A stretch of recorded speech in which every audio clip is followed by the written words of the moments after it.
Table, একটা চাপ দেখলে পরে মানুষ বলে নিশ্চয়ই এটা কেউ বানাইছে।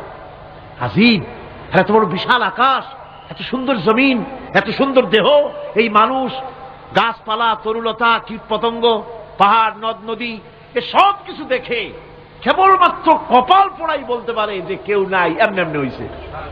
আজীব তামাশা। এমনি এমনি একটা চাউল তৈরি হয় না, একটা ডিম তৈরি হয় না, এমনি এমনি পৃথিবীটা হয়ে গেল। সবগুলির পেছনেই আল্লাহ পাক আছেন, তিনি সৃষ্টি করেছেন। এখন উপাস্যের প্রতি এই সৃষ্টি মানুষের দৃষ্টি আকর্ষণ করে। উপাস্য পাও না কে আল্লাহ, তা ঠিক পাও না, তা দেখাবার জন্য এই পৃথিবীর আল্লাহর সৃষ্টি প্রত্যেকটি পদার্থ, প্রত্যেকটি জিনিস ইঙ্গিত করে নিঃসন্দেহে কেউ না কেউ আছে, আর তার নাম হচ্ছে আল্লাহ। তার নাম কি? আরো জোরে বলেন, নাম কি? আল্লাহ পাক। এখন প্রশ্ন ওঠে, আল্লাহরে বানাইছে কেনা? এরা বলে তো মুরগি আগে না ডিম আগে?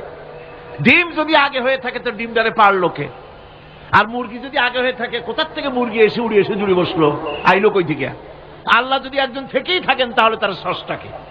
এই প্রশ্ন তুলেছেন বার্টন রাসেল। প্রশ্ন